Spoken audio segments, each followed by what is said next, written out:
We now have 30 seconds left. Fuck. Refresh. Come on. Where's the live video? There it is. 18 seconds. Oh, good, and I'm not muted.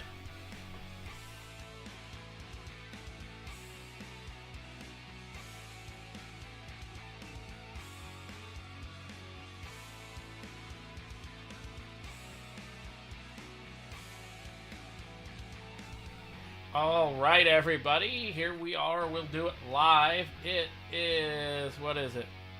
March 30th. Woo! I always forget that pops up now. Okay, that needs to stop.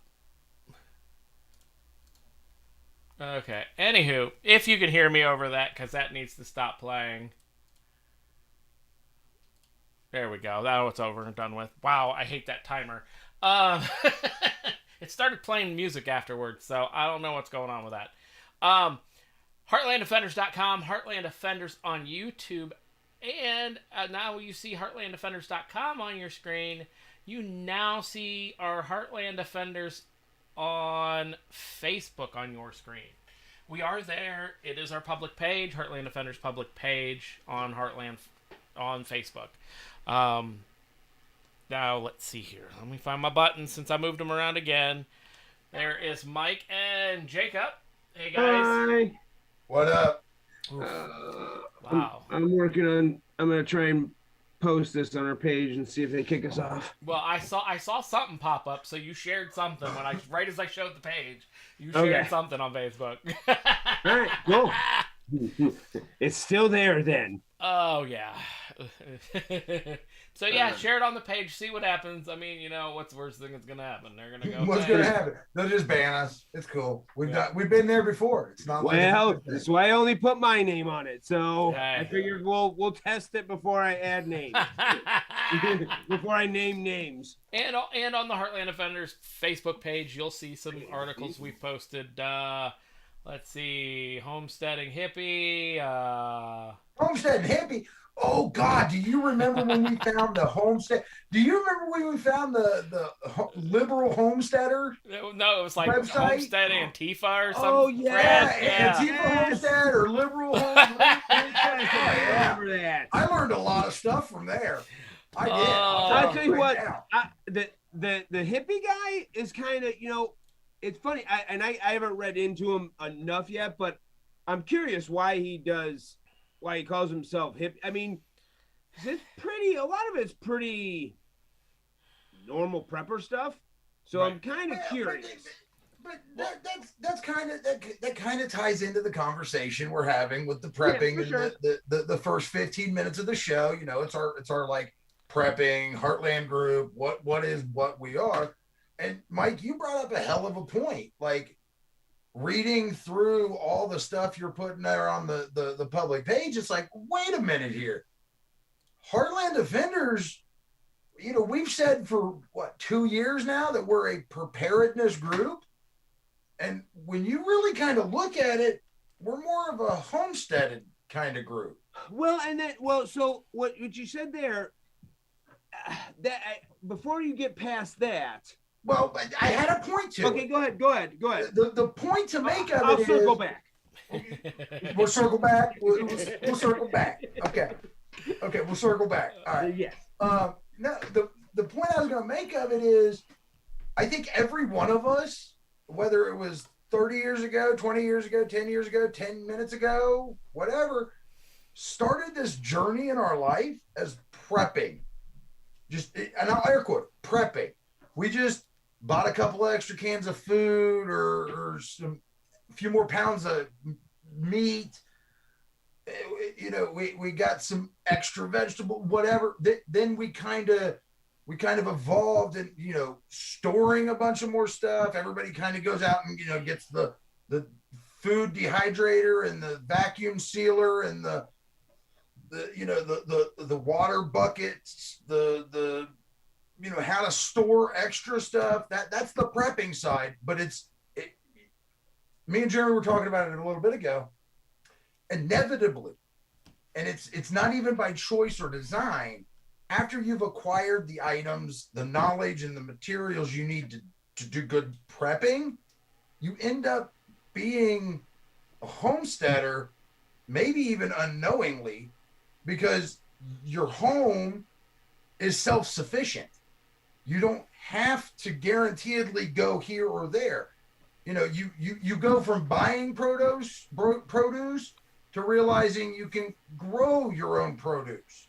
So you start planting a few, cabbage plants, a couple tomato plants, you maybe do a couple of stalks of corn, and then it grows from there. You end up with half your backyard is your garden. You see, doing what I did for the last 12 years, you would see it. You would go to downtown Columbus, and you for me, I'd be up in the bucket. You'd look at somebody's backyard. Half their yard is a cornfield. Yep. The other half is like a patio with a fire pit and all that stuff. Do you think that? Do you feel that way?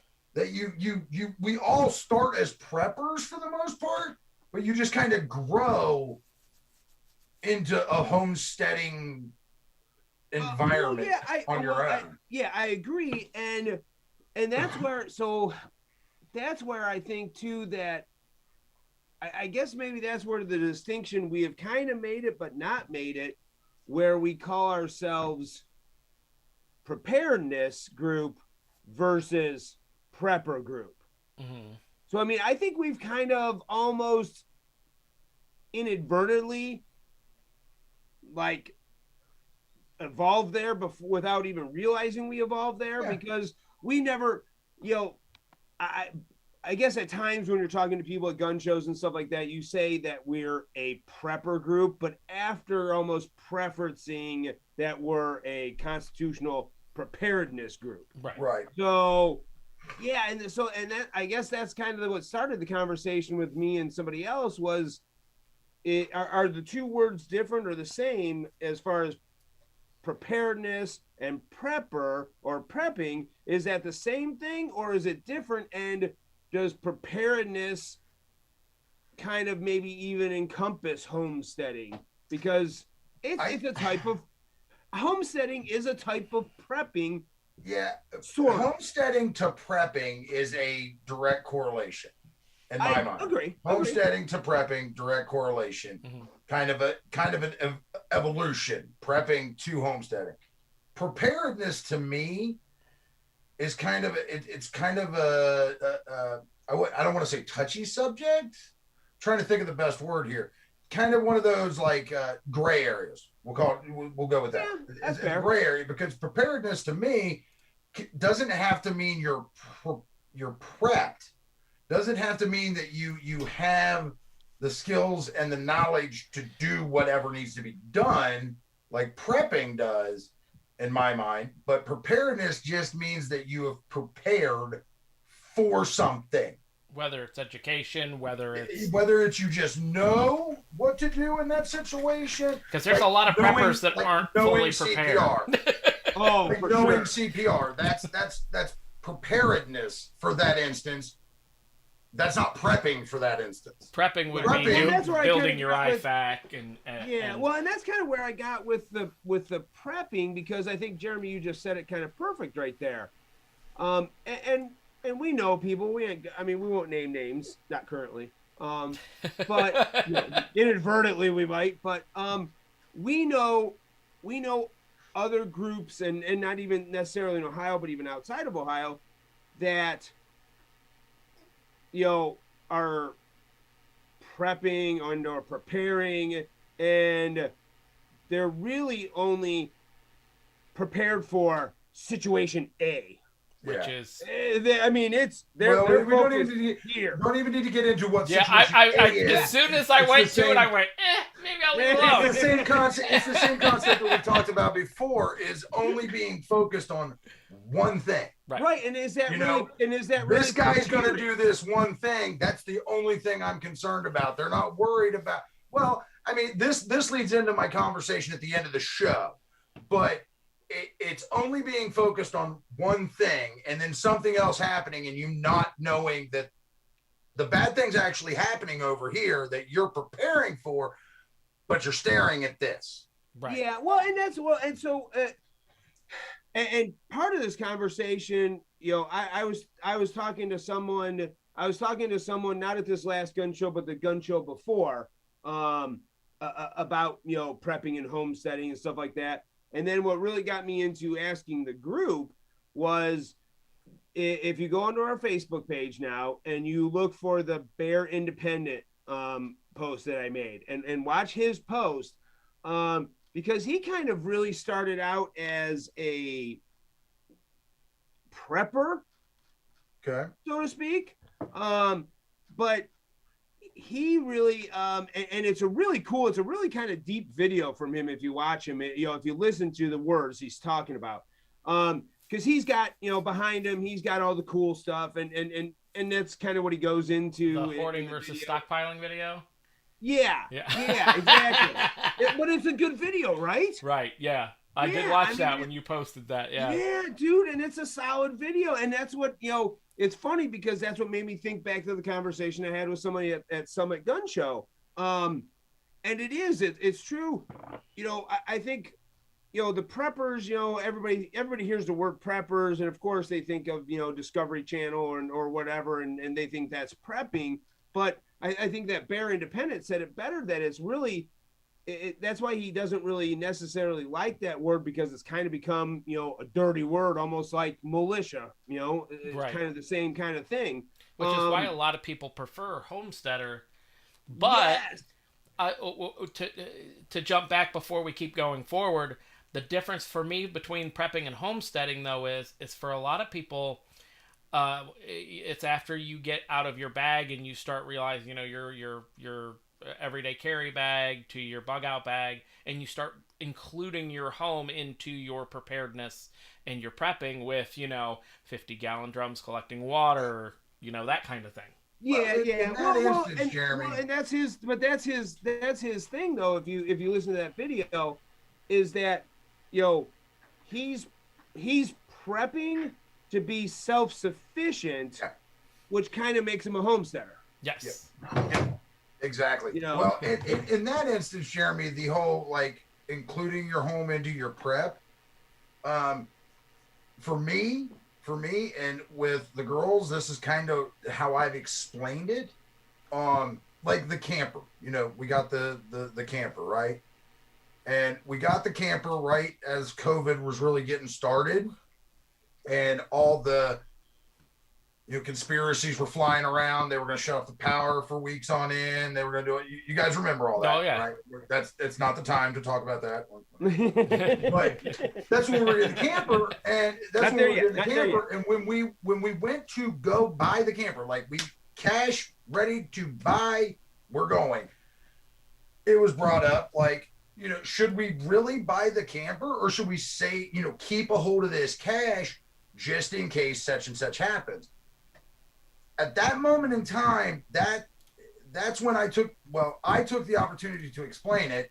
And I feel like that's one of those moments where a prepper turns into a homesteader, is when that situation happens where, should I save this money or should I buy this item, comes into play. And the first thing they think about is all the things that the item is going to benefit them on in their preps. Not, I get a camper so I can go camping and not sleep in a tent, but the fact that I literally have a big part of theirs was, we don't have to sleep in a tent anymore. that was theirs. For mine is, I have another house on the side of my house that I can hook up to my truck, has its own power, refrigeration, everything. It's there. When you look at my camper, it's its own house. It's its own clothing in there, its own linens in there. I could literally hook up to it and roll out and have a completely self-sufficient domicile out there. Mm-hmm. Yeah.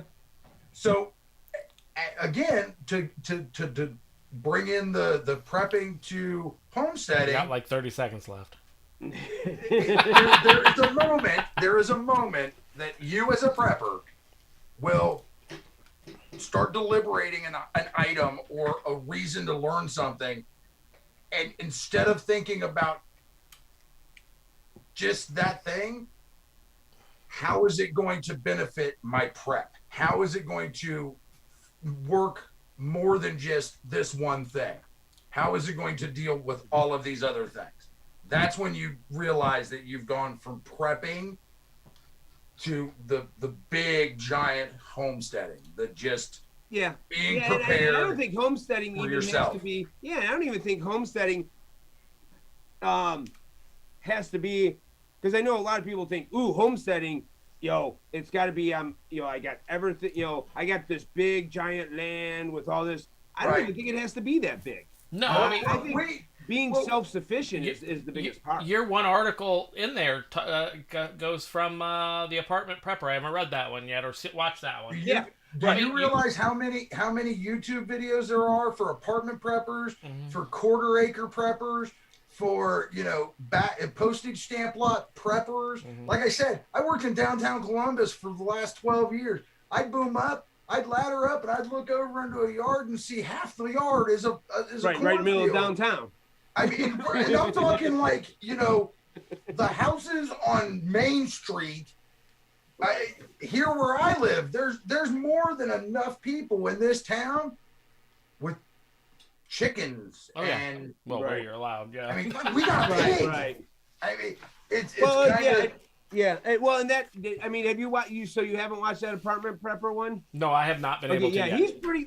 That's a pretty neat one too, because he does go into some interesting, like some crazy stuff you can do in a small space, and if he's granted, it's probably not a place he owns or anything like that, but if he's self-sufficient, for the most part, wouldn't he still be considered kind of a homesteader? Yeah. Therein lies a question. And maybe we can do it next Tuesday. But is homesteading like prepping? Is homesteading a dirty little word that nobody really knows what it is, except for what they're told the dirty little word of homesteading means? Where homesteading is, you live in the woods, no power, no water, no nothing. You're the hobbit. I think it's the same thing. I think it's TV's done the same thing with homesteading that has done with prepping. Doomsday preppers. Yep. Doomsday all the homesteading ones, the word prepping. Right. The homesteading ones, half of them are the same people that get interviewed about aliens landing in their backyard. Yep. We're 2 minutes into our next segment. Okay. All right. Then I'll shut up. Now, I digress. Yeah. So, I'm gonna kind of read some of this, because some of this I want to get verbatim a little bit. Because, and I don't know if a lot of people, I think I've mentioned it a little bit, but I don't know if a lot of people have been paying attention to SCOTUS, and that would be the Supreme Court of the United States, for those who don't know. They have a very Secretary of the United States. Well, could be. They have a pretty big case on their lap that they heard arguments. I believe it was the 24th. I want to say it was last Wednesday or Thursday, maybe Tuesday. But the arguments, so the arguments were heard then. The case, if anyone wants to look it up, it's docket SCOTUS docket 20-157. It is Caniglia versus Storm. Why is it important? There's a couple huge reasons why it's important. It's a huge decision. And I just read today or yesterday on the SCOTUS blog that they expect the opinion to come out somewhere in beginning to midsummer. So that's something to keep watch on. I've got some things that I have alerts on. If anything pops, I'll mention it. But here's the and I want to read this, and it's going to take a few minutes, but I think it's important to know the case and know why this is important. So in 2015, Caniglia and his wife had an argument at their home in Cranston, Rhode Island. During the argument, Caniglia retrieved an unloaded gun from their bedroom. Miss Caniglia spent the night at a nearby hotel. Next day, she called police to request a wellness check on her husband. Wellness check is important. And an escort to her home because he had put an unloaded gun on the table during their argument. Never, by the way, never made a threat. Just literally brought one of his firearms that she knew he had. At the home, Sergeant determined that Caniglia was imminently dangerous to himself and to others, although simply by opinion, and you'll have to read the actual case to hear the arguments, but it was simply this officer's opinion. There was nothing scientifically per se or past psychologically history. Yes. No history. Nope. So dangerous to himself and to others. The police requested that Caniglia go to a nearby hospital for a psychiatric evaluation. Caniglia complied, by the way, alleging that he did so based on a promise that police would not confiscate his gun. The sergeant seized firearms and ammunition from the home. Later, Caniglia attempted to retrieve his firearms from the police department several times. His requests were denied. Caniglia filed suit in district court against the police and city officials alleging violations to the Constitution and to state law. The firearms were returned to Caniglia. The district court granted the defendant's motion for summary judgment. On appeal, the U.S. Court of Appeals in the First Circuit affirmed the court's ruling. Now, is that the fourth? I'm just trying to read yes. that. Yes, and this is why it's important. Not only is it the fourth, but it's the fifth. And this summary, there's two things about this summary that they're missing. One, Mr. Caniglia did indeed ask the police, look, I get it. I understand. I'll go do this psych thing because I'm fine. There's nothing wrong here. Just don't seize my guns. He's like, you don't have a reason to seize my guns. You don't have a warrant, correct? And they were like, no, you're good. Go see the doctor. Everything's cool. Now, the other important part to this, later on when Mrs. Caniglia was home and Mr. Caniglia was in his 24-hour hold at the psychiatric ward, police officers told Mrs. Caniglia that Mr. Caniglia had agreed to release his weapons to the police department. Oh, so they lied. Yes, this is neither on camera, neither on a written statement. None of this that Mr. Caniglia at any time ever gave up his rights or gave the police permission to search his house, much less confiscate his weapons. So we're talking about, a major violation of his Second Amendment and Fourth Amendment, for that matter. Now, of course, the police their argument is based on the Community Caretaking Act. And I think that was early 70s, maybe 60s. You'll have to look that up to be sure. But the community care exception is confined to its historic vehicle-related origins and reject a broader standard that would give police free rein to enter the home without probable cause or warrant whenever they think it is reasonable. So here's why this is important. What is reasonable? Yes. Well, not only that. So if the court rules, much like the red flag law workaround. Yeah, exactly. Let's not call it red flag. Let's just say. No, well, no, and that's the thing. It's not even. This is worse. This is almost worse than a red flag because not only does it expand the Community Caretaking Act, so to speak, beyond its scope ever in the history, and there's case law of the Community Care Act.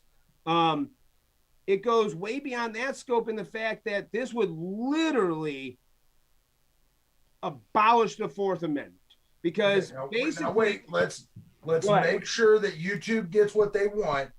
Neither Cosper, myself, or Jeremy are licensing lawyers.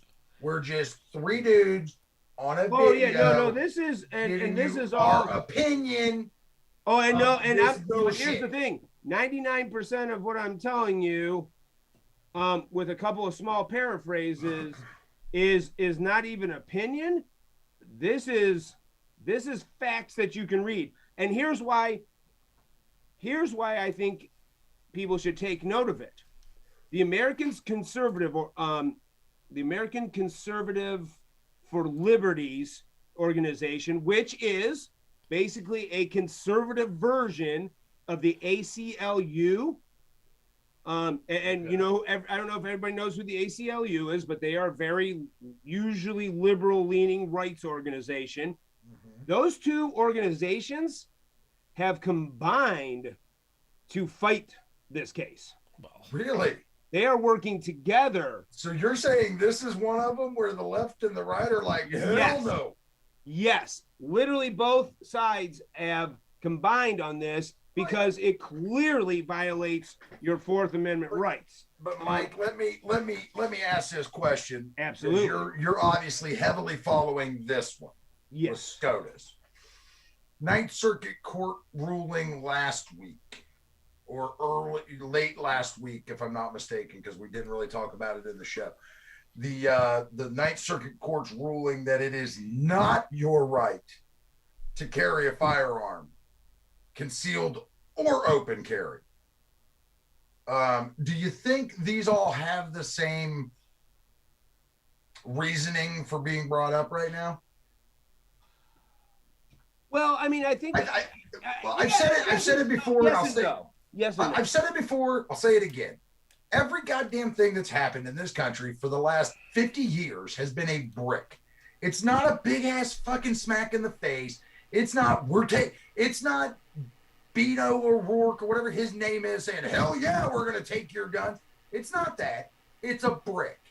And you're literally watching those final few, I feel like we're literally watching those final few bricks being built into that wall, where if somebody thinks you have a bad attitude or the wrong opinion, there's going to be a law that says that they can call somebody, whether it's law enforcement, whether it's a wellness check group, whether it's whatever, and they just show up to your house and they come in. And me and Jeremy had this same conversation. Do they have to wait for you to be there, or do they just go into your house? Like you said, they went to his wife when he was in holding and said, oh no, he gave us permission to take his guns. Yeah, well, and not only did they do that, so in addition to all of this, they have never, they never read him his rights because he wasn't under arrest. He was detained, shut. But they never got a warrant or a writ, or this was a textbook case of not only a warrantless search, but a warrantless and illegal seizure. No red flag law. None of that. None of those avenues were used. So this case has been adjudicated already. This case started in 2015. Okay. And it is now just made, obviously through the lower courts. And mind you, he got his guns back and everything. He is fighting this strictly based on the violation of his Fourth Amendment right. I mean, that's why he's fighting this. It's not to get his guns back. His guns have been returned. I'm sure I haven't gotten that deep into that story, and I'm not sure, how many courts he went through, and but if you look at the case log on my iPad is almost 4 pages long. Wow. So he's gone court after court after court. And real quick, and I know we're getting close, just so and I got to take my eyes off. Just so everybody knows what exactly what the Fourth Amendment says and why this case is so important. The right of the people to be secure in their persons, houses, papers, and effects against unreasonable searches and seizures, shall not be violated, and no warrant shall issue, but upon probable cause, supported by oath or affirmation, and particularly describing the place to be searched and the persons or things to be seized. So, another part of this violation in this particular case, not only did they not know what guns, how many guns, where he kept the guns, they literally went back and searched not only this man's, probably gun safe, but searched this man's home without a warrant and seized things that they didn't even know what they were looking for. But is this not the same principle that happens today? Car gets pulled over. Law enforcement says, it smells funny. It looks funny. They quasi ask for permission. Yes. However, that's probable cause. They had no probable. Here's the only reason why. They had no probable cause in the fact that A, they never witnessed the gun being laid on the table. Right. They never saw any guns. They didn't know what guns he had.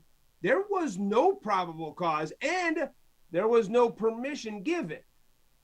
So without a warrant, but they said there was permission given. Yeah, so or a court order.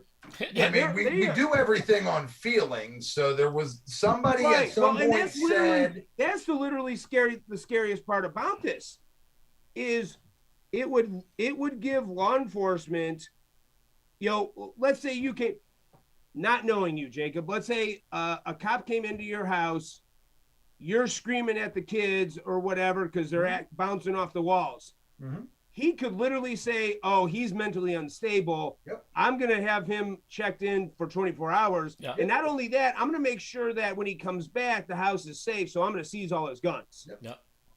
At any point in time, they could do that for any reason. Here's the funny thing, though. So that whole case, and I'm doing hypothetical here. Say they find something, say they find a book somewhere that's got pictures. He's a mass rapist or serial killer. Did they not realize that they would not have been able to do anything they found and thrown out of court because they searched and seized without a warrant? Yeah. So absolutely. That whole thing, he'd have gotten away with it because. Well, but see, I'm not hearing that from what transpired. So is the only reason the court cases have been a thing is because he's fighting for. He's pissed off that he was. He was never convicted of anything. His guns were returned. Period. All and done with. He is fighting for his Fourth Amendment. I was just using a hypothetical case. Okay. Now, will he? In the back of his lawyer's mind, maybe if they get this through the Supreme Court, will they then probably sue the city? I'm sure they will. Yeah. Oh yeah. Oh yeah. I'm sure that. The reason I'm at with Jeremy's hypothetical, it was a bit different of a situation. If you're tried and convicted of the crime of the fact, then it's just it becomes justified. And this is the case. I mean, I think this is why this is important, because this is something that I think we've talked about a million times on here. This is a guy who said, this is bullshit. This isn't right. This isn't how the Constitution was written. And damn it, I'm going to fight it if I have to go all the way to the Supreme Court. Well we're into the it's 8:33. We're into the current events. You can curve into it. Get that tab up there. Current events. Let's go. So we both did gun shows this weekend, didn't we, Mike? Yes.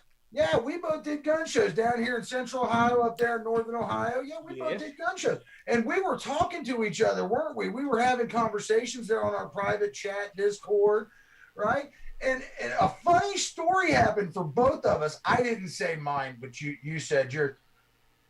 You know those things we've been handing out freely? I mean, you can get you one of these. You can get you one of these. I don't know, my light might be a little too bright. I'm not wearing mine. I got my new watch. Let me turn that down.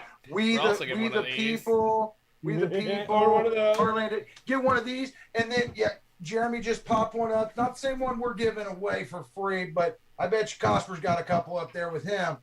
Handing out these handing out these little books about that big, about that wide, about that thick, right? Literally says the Constitution on the front. It does. I had a guy look at me straight in the face. I said, "Here, go ahead and take one of these with you." You know what I mean? We had chatted for a minute. I said, "Go ahead and take one of these with you." Right? I think they bought a face shield from us. The We the People Are Pissed face shields, the Gator.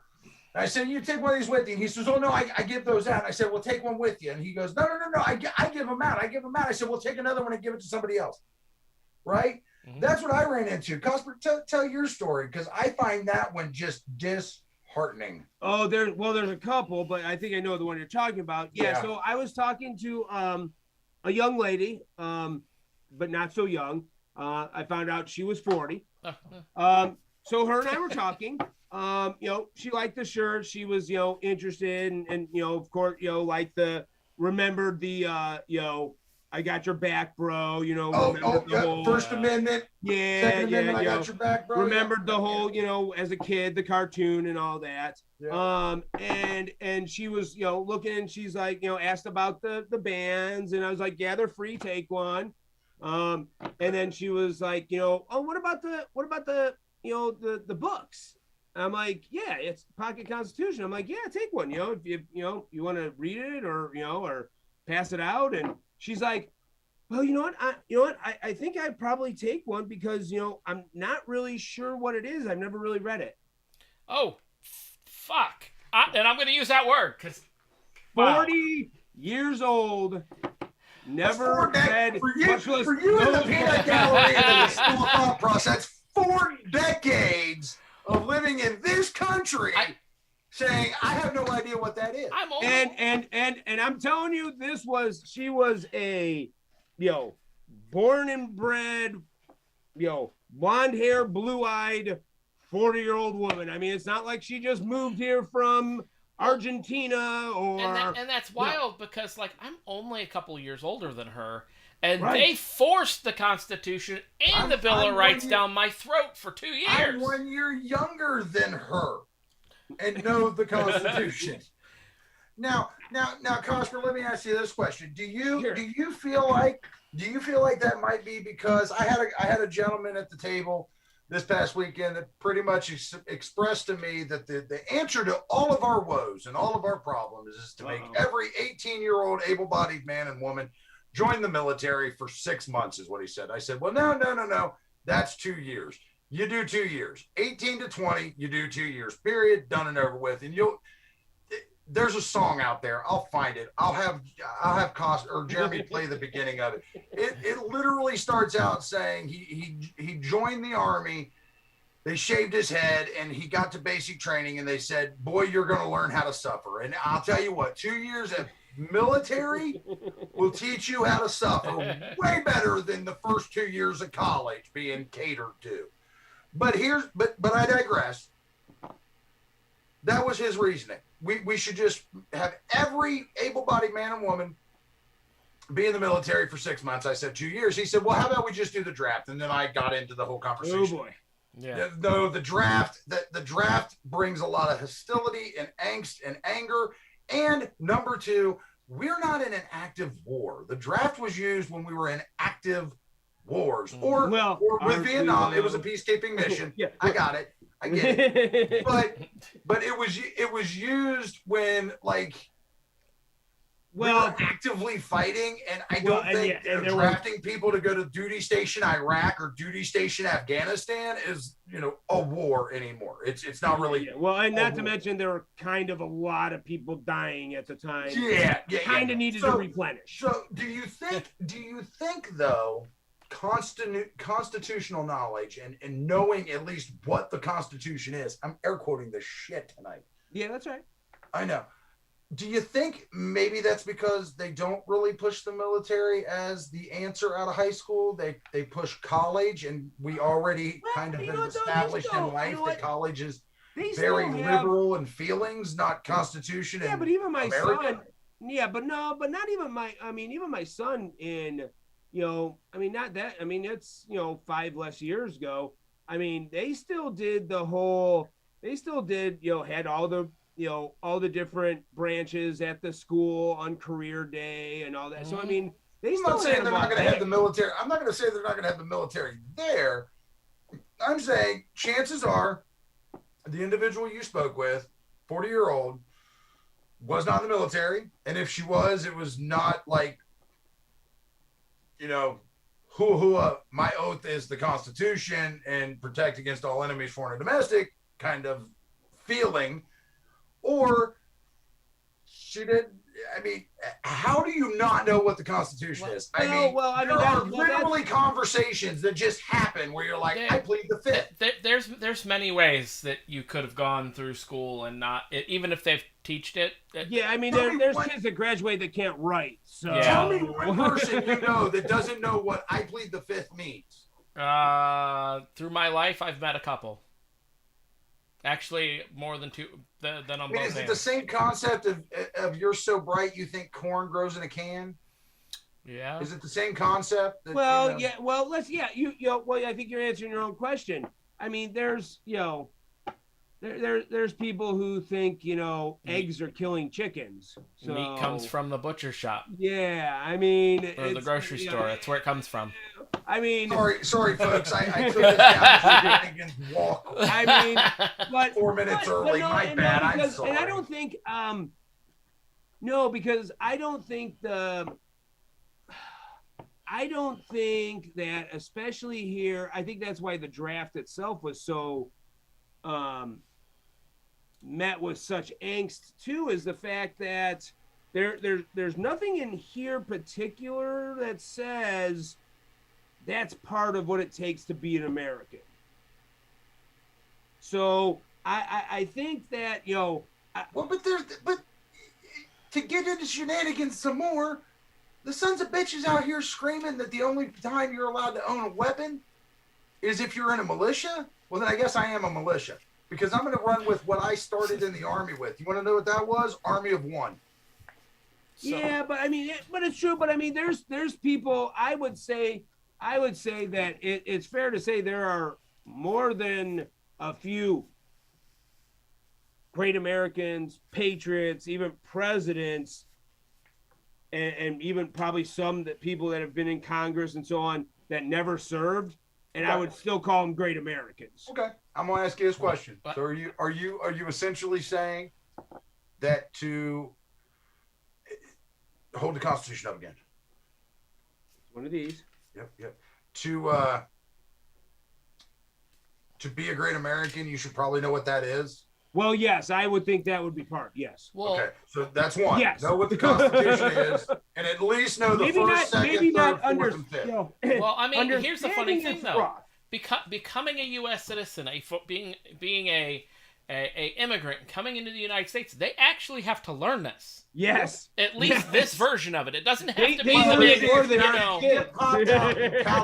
if you get popped out of a mom in California, you're good. You're American. You don't need to know shit. So I've had the conversation about the Constitution and about why I do the things I do, going to the the Second Amendment rallies, and why do I need to know? And I always have the argument that people that really say to me is, what am I really going to change? What, me knowing the Constitution, what's that going to change? And I have to sit down and have a conversation with them like, look, if you don't know what your rights are, you can't stand up for your rights. When I used that. I used that this weekend. I literally, half the people I handed that Constitution to, I said, you probably ought to know it before it's gone. Well, right. Well, not just take them, though. Here, but take this, know it before it's gone. Not just take it, though, but be able to defend yourself against somebody, an officer, stomping on your Fourth Amendment right, like earlier. Segment 2 we just talked about, the Fourth Amendment. This guy is literally fighting in court because of the Fourth Amendment. Right. Do you know what the Fourth Amendment is? Yeah, I think that's what a lot of these guys, but I think what Jeremy is touching on too, a lot of these people, I would say, and I think it's fair to say, probably in a lot of these poor neighborhoods and poor counties that have poor education systems, where a lot of these bad things happen with interactions between the police and and you know, and the citizens of those counties is because the citizens themselves are uneducated on their rights. There's probably a lot of things that could have been avoided in certain situations if they simply just knew their right. Like if they knew the right, if the cop came to the front door and they knew that they had the right to say, piss off, you're not coming in my house. Right. I have a constitutional right. How many people that have been pulled over and allowed the officers to search their car thinking they were allowed to and ended up going to jail because they had pot in their car? Right. And they never had paraphernalia. Right. And they would never have known if you'd have just shut your mouth, followed your rights, and just gone. Not that we're advocating breaking the law, but at least know the freaking right. See the term. we're gonna get into rabbit hole season, guys. We're already there. We're turning. I know that's right. The term law-abiding citizen does not mean. I'm not saying any of us break the law, but law-abiding citizen just means that you know the laws and you abide the laws. It does not mean that you. If you're doing something, like Cosper said, we're not telling you to break the law. We're not telling you got to follow every goddamn law. But know the fucking rules to the laws you're trying to follow or break or whatever. Know the fucking law. Well, and I think Lucchini said something perfect too. You know, and I'd be curious to know with law enforcement how much they're actually, you know, yeah, okay, they're probably quizzed in the law, but how much are they quizzed in the Constitution and how it applies to the laws that they're learn, you know, supposedly know? You know what? That's a question. I was gonna say there's somebody I can sit down. He's very candid and open about his feelings and thoughts and what happens in training. So yeah, I'd like to know if they are even. I'd like to know if they're even given any training on how the Constitution pertains to their laws, or if they're strictly said, well, this is the law. Or is it just procedure? I mean, it could be even procedure versus law. law. And how much of it is it think about a lot of our jobs. Right. Think about a lot of our jobs. You know, Jeremy, you and I both are in the IT type industry, right? Mm-hmm. Well, when you study for IT related certifications or testing, you study a very broad set of things, right? Yeah. But then when you sit down at the job, you get a very narrow section of what you actually have to do, right? Mm-hmm. You're not over here doing every part of it. There's other people that do this part of it. Mm-hmm. You have so is law enforcement the same way? We think of law enforcement as the law. They know the laws. They know the Constitution as it pertains to the law. They are the law. They are the strong arm of the law. But are they really? Or are they just guys that have, this is what you do in this situation. Right. This is what you do in that situation. You know, how many times have you ever heard a law enforcement officer say that domestics are the hardest to deal with? Yeah, because they get shot a lot. Yeah. Well, right. but they don't get shot every time. No. But they perceive it to be the hardest part, one of the harder things to do in their job, because he said, she said. Right. Statistically, it's harder to deal with the domestic than it is to deal with a guy on meth, right? Oh, for sure. Yeah, he's on meth. So are they really, and this is a question, this is not a perception, this is not a calling out of law enforcement, because trust me, I know all three of us have said back the blue at least once in the last 5 years. Mm-hmm. But do they really know the law, or are they just following a procedure put forth by their station? Well, yeah, and doesn't and it makes you wonder too. Does that come down to leadership in their precinct or district or what? Is that do the officers follow what if the man in charge of that particular, be it the sergeant, captain, whoever, right? What if his philosophy of the law is different than, it's his interpretation of the law, and then his officers go out and do because, my superior said that this is good. I can tell you a tale of two cities. You ready? Tale of two cities. New Rome and Bryce. That's New Rome We're and getting Bryce. history. No. They're Bryce still Hold on, let me get my exists. pen and paper. Bryce still exists. New Rome is gone. Okay. Bryce was a town, one street long with one stoplight. It was annexed by Columbus. Oh, I know the story now. So it's a town inside of Columbus, right? Like you hit corporation limit, exit corporation limit, like maybe a mile long piece of road, right? The cops in this town, it may have been a force of 3, the captain and two deputies or 2 officers and a secretary. Let's just say that money came very quickly and fraud was found. So long story short, they would set up a speed trap on their 1 mile strip of road in their town. And it didn't matter if it was 1 mile or 100 miles over the speed limit, you got pulled over and you got a ticket. And as I said, it's a tale of 2 cities, meaning they're very similar to each other. Bryce is the same way and it still exists. There is a precinct in the city of Bryce. It is 2 pieces of road inside of Columbus. And if you go over 25 mile an hour and 35 mile an hour on those roads, by 36 mile an hour or 26 mile an hour, you will get a ticket and you will get a fine. Period. Trust me, we get them all the time doing the cable job. Yeah, that's it. You come out of that town, your speedometer hits 36, and they have cameras in the car. Car don't even come out and pull you over. They got a camera in the car that takes a picture. Car sits there, takes a picture. You get a letter in the mail saying you owe us $100 and some. Phew, for 1 mile an hour. Dang it. Yep. Well, there's a town up in Lake County that's the same way. But that's the question. Therein lies the question. You know, that's just the old joke. You know, they gotta meet their quota. That's how they make their money. Is pulling you over for speeding, blah blah blah. You know, is that them taking the letter of the law to the extreme? Is that them, you know, manipulating the law in their favor? And it or is that back and doesn't look that at go it, back up the chain? I think again. Right, that's what I'm saying. If you look back and if you go back and look at it, is that not because it wasn't the 2 cops in New Rome or the 3 or whatever cops in New Rome. It was the police chief that was the one running the game. No.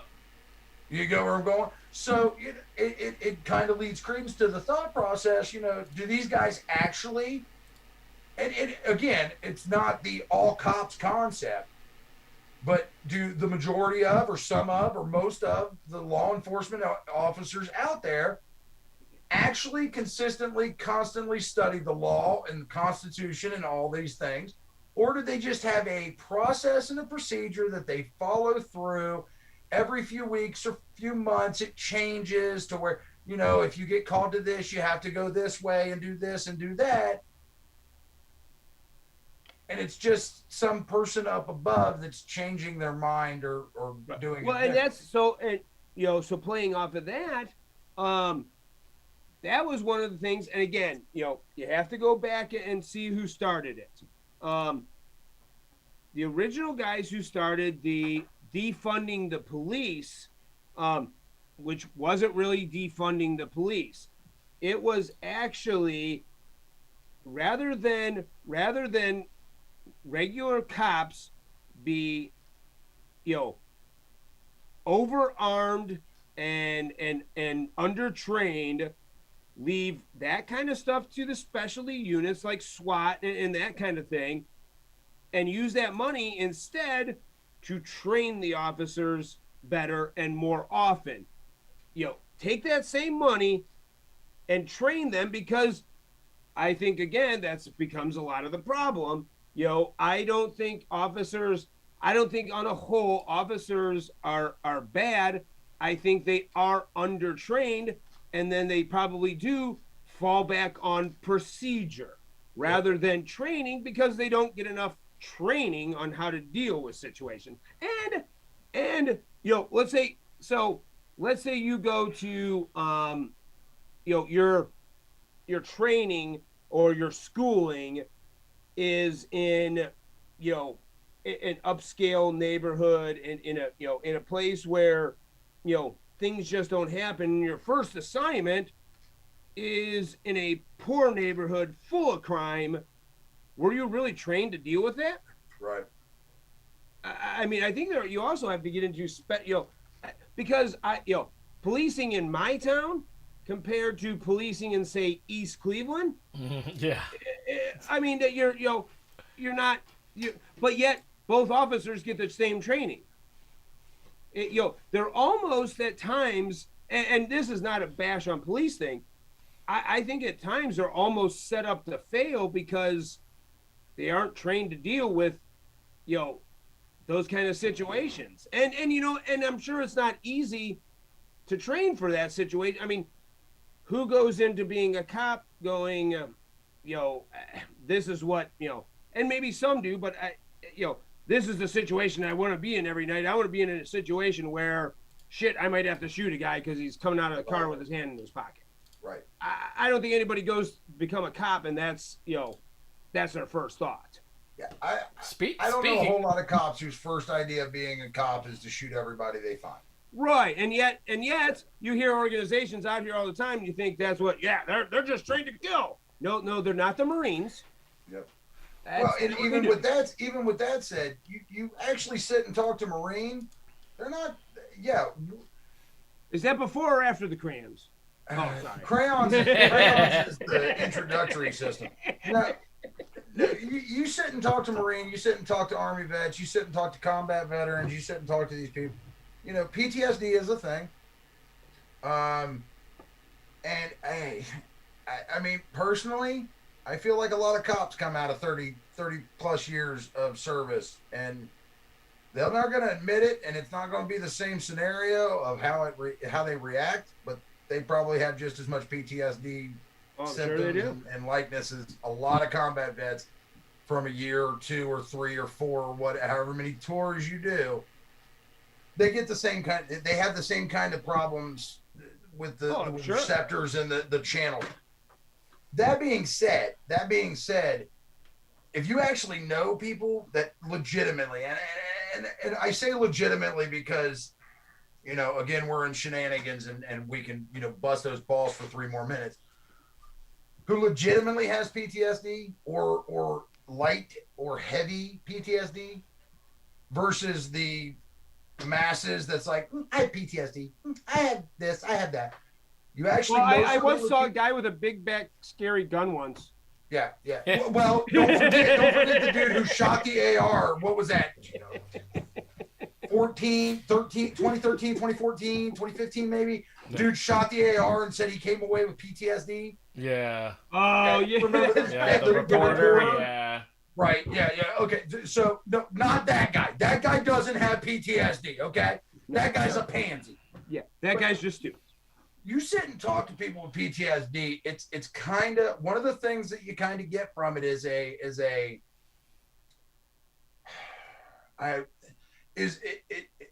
kind of compartmentalization, I guess, maybe, or like you get tunnel vision in situations. So if you like, in my mind, as a law enforcement officer, I'm not, but for some law enforcement officers, I feel like there might be that situation after years of repetitively dealing with certain situations. The laws don't matter anymore. They just deal with it the way they know how to deal with it.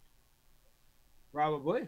The training may come, but I can tell you in the industry I just left, you've got guys who've been doing this job for 30 years. They get handed a new piece of technology or a new web page to go to or a new tool to use, and their first guaranteed reaction is, fuck that, I'm not using it, I don't trust it, it's not what I want to do. I've done it this way for 20 some years. Guaranteed. So I don't miss hearing that. To imagine and to pretend that these types of things don't happen in every single thing people do. Law enforcement, firefighters, EMTs, every single job out there. What you learned the day one and in training is what you'll do every day thereafter. And when something new comes in, it takes 1, time, and 2, a desire to continue learning to actually take in that knowledge. So to stop and say that, law enforcement, they go to training every 3 months, 6 months, 9 months, whatever, that 100% of those guys in that training class are going to walk away with a whole new mantra and a whole new mindset. That is a logical fallacy that we, the people, hold, thinking that is different than everything else you've ever seen. And we're up at 9 o'clock, but I'm going to say it this way. In my mind, that idea, that logical fallacy to think that what you know in your own life, in your own job, where people are reluctant to change or to learn new things because they don't have to do it anymore, is the same concept of not realizing for the last 2 weeks, for the last week, the news across the board has shoved down your throat a damn boat stuck in the Panama Canal. I haven't even watched the news. So. And you don't want to ask yourself, and you're reluctant to say or teach yourself or learn one simple fact. If they're so damn hell-bent on making you aware of a boat stuck in the Panama Canal, what are they not telling you about? I think we just told you that tonight. There's a court case going up against the Fourth Amendment for the Supreme Court, and the Ninth Circuit Court, which is, if I'm not mistaken, one step lower than the Supreme Court, just made a ruling in the past week that it is not your right to carry a firearm, whether concealed or open carried. However, they did decide that a bump stock is not a machine gun. Well, thank the gods. They finally realized it was a novelty item, like the judge. Anyways. Congratulations, ladies and gentlemen. You got your bump stops back, but now they're saying you can't even carry a gun. Yeah, right. Yeah. Exactly. Don't worry about it. There's a boat stuck in the Panama Canal. Anyways, on that note, it's past 9 o'clock. Thank you, everybody that hung out, watched all. For what we hit, like 10 or 12 people. Yeah, it's not bad, not bad. We'll hit a couple thousand at the, sometime around next month. Yeah, maybe decade. Oh, maybe. So share it to your friends. Maybe they'll like it. Like, share, subscribe, hit the bell, share it on Facebook. I mean, because heck, what do you know? You might get a nice 3-day ban badge for it. Yeah. So then you wake up and go, Facebook's bullshit, and I'm not going back. Some people do that too. You can do that too. All right, and thank you two again for your time on Tuesday night. Sir. And everybody, stay safe, and we'll see you next Tuesday. See ya.